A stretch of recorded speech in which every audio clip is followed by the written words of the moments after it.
हाथियार लानानैबो दावहा नांनो हागौ होननानै मेन्टेलि प्रिपेयार बोसोरनैजों বাকি কাম কৰা মানুহ যদি আছে আহক মই কৰিব দিম বাকি নকৰে না কোনো কিন্তু এতিয়া পইচা নাই খালি হাত এই এবাৰ জুলাইত বাজেট হ'ব ইয়াৰ পিছত দেখা যাব কিন্তু বাকি কৰা মানুহ যদি আছে আহক মই কৰাই দিম অৰ্ডাৰ দিম মই আপোনালোকে বিয়া কৈছে মইতো এইটো ৰাস্তাতে যোৱা খালিও অলপ চলপটো থাকে তামোলপুৰ ওদালগুৰি পথটো একেবাৰে এইটো কাৰণে অলপ চলপটো আছে এইটো মেৰামতিৰ কাৰণে আমাৰ PWD ইঞ্জিনিয়াৰসকলে চাই আছে কিমান দিন হৈছে চৰকাৰ পইচা আহিছে নতুন ছেপ্টেম্বৰত আহিব বাকি কাম কৰা মানুহ যদি আছে আহক মই কৰিব দিম বাকি নকৰে না কোনো যদি কোনোবা বাকি কৰা কন্ট্ৰেক্টৰ আছে আহক মই কৰিব দিম এতিয়া নতুন ফাইনেন্সিয়েল ইয়াৰ এই যে আমি নতুন চৰকাৰ এইবাৰ জুলাইত বাজেটহে হ'ব না জুলাইত বাজেটহে হ'ব তামোলপুৰৰ কাৰণে বিশেষ পেকেজ হ'ব নিছা ৰাস্তাঘাট নিৰ্মাণৰ ক্ষেত্ৰত কি পেকেজ বিশেষ ৰাস্তা কৈছোঁ মই পেকেজ এনাউন্স কৰিব পাৰে একো ডাঙৰ কথা নহয় কৰিম মই কিন্তু এতিয়া পইচা নাই খালি হাত এইবাৰ জুলাইত বাজেট হ'ব ইয়াৰ পিছত দেখা যাব কিন্তু বাকি কৰা মানুহ যদি আছে আহক মই কৰাই দিম অৰ্ডাৰ দিম মই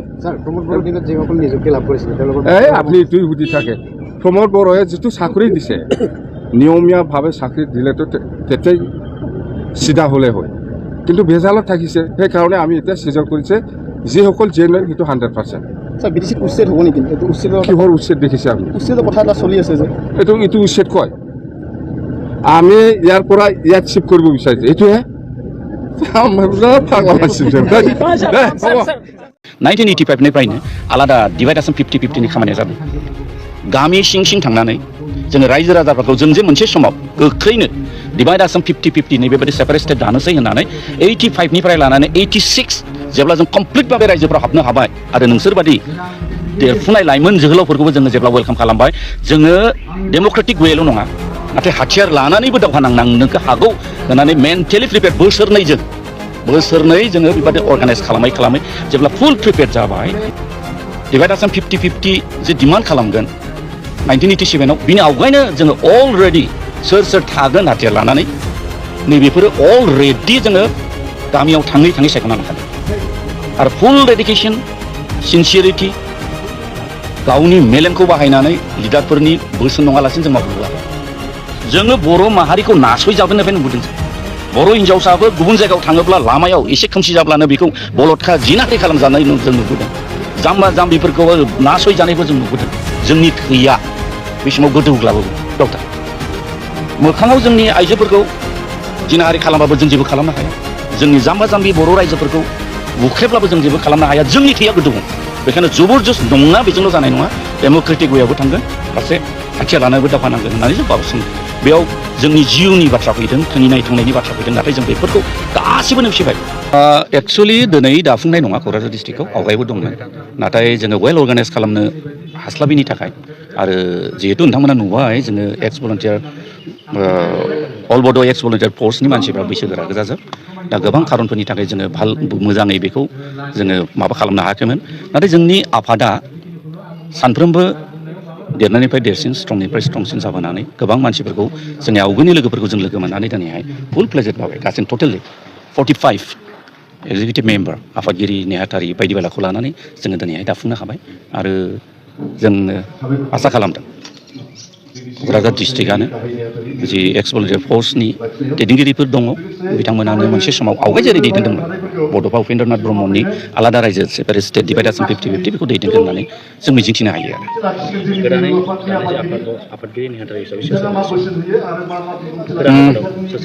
आङो एक्सुवेलि मानसि हिसाबै आङो चिरां डिस्ट्रिक्टनि आं एक्जेक्टलि आफादगिरिनि नामखौ एसे गोसोआव थाया नाथाय बे आरोखि बेखौ डिस्ट्रिक्ट कमिटिनि जायफोर बिथांमोन दं बिसोर बुंजोबनो हागोन नाथाय जायफोर दङ बिथांमोना गासैबो माने फुल डेडिकेसनजों जोंनि आफादखौ दैदेनलांगोन होननानै क'क्राझार डिस्ट्रिक्टखौ जों मिजिंथिनो हायो जोंनि गुबै थांखिया बर'फोरनि थाखाय आलादा रायजो जायखौ डिभाइड आसाम 50-50 होननानै बुंदों बड'फा उपेन्द्रनाथ ब्रह्मनि दैदेननायाव 1987 बासबारिनि जि एबसुनि दुलाराय बर' फरायसा आफादनि सेन्ट्रेलनि जि खोथाया जादोंमोन नैबेयावनो थांखि लानाय जदिउबो आं मोनसे बाथ्रा नोंथां फिसाफोरबायदि खोन्थानो नागिरदों आरोखि 87आव जोंनि दुलाराय बर' फरायसा आफादनि दैदेननाया डिभाइडेसन 50-50 बेखौ जागायदों नाथाय उपेन्द्र आरो बिथांनि मावग्राफ्रा बड'फा उपेन्द्रनाथ ब्रह्म आरो बिथांनि बै समनि जेसेबां माने दैदेनगिरिफोर दङ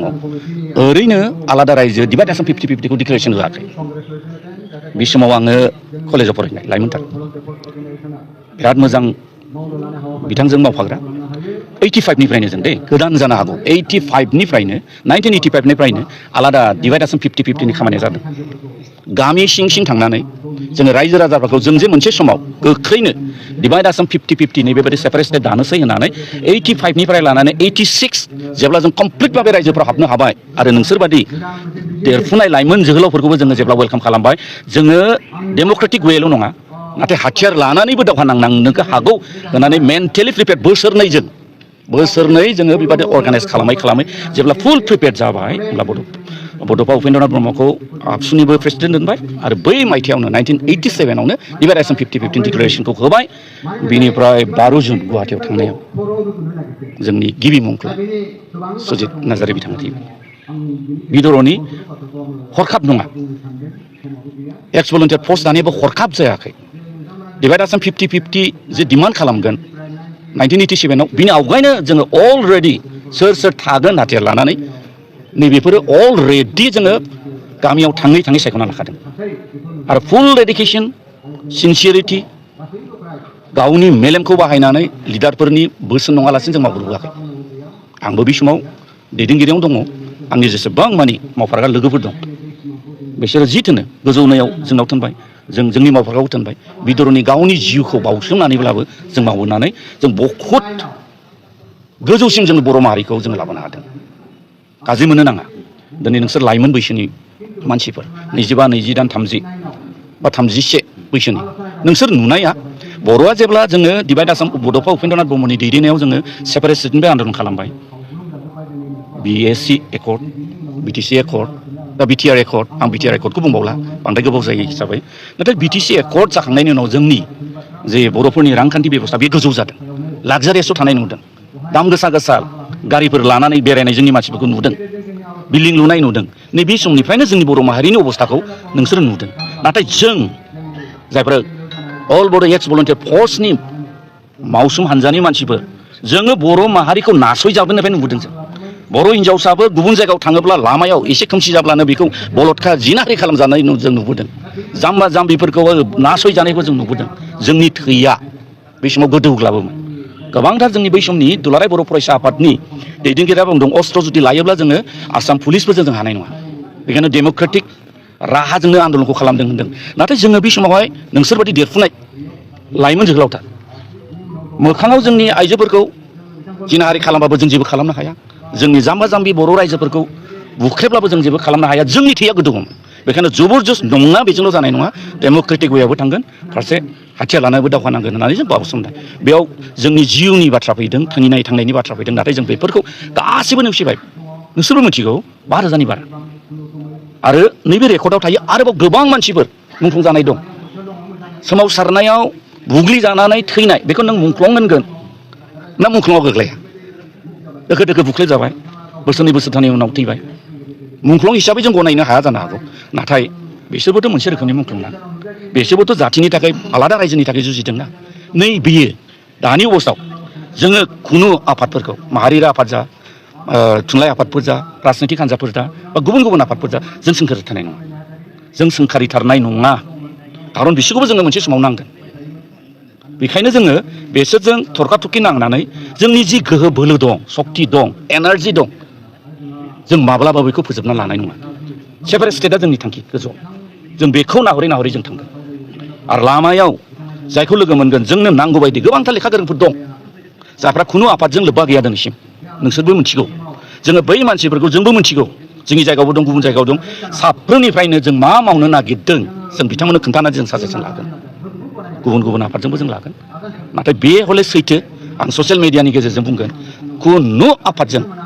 माहारियारि आफाद जा आलादा रायजो बिग्रा जा राजनैतिक आफाद निजा बर'नि आफादफोरजों जोङो सौग्रावलायनाय फैथारनाय नङा कन्ट्राडिक्सनाव जों फैथारनाय नङा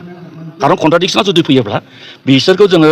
नांलायनायनि थरखा-थरखि खालामनानै जों समाय नस्थ' खालामगोन होनब्ला जोङो थांखियाव सहैनाय नङा आरो बेखौ गोबां सुथ्रुफ्रा बाहायनो हागौ जोंनि गेजेराव बेखायनो आं खावलायदों बेखौ मोजाङै नोंथांमोना फोसावनानै होदो जोंनि जि आफाद जों रोङा बैसोआबो जाबाय मिनिनोबो हागौ गोबाङा नाथाय जोंनाव गोरबो सिङाव मोनसे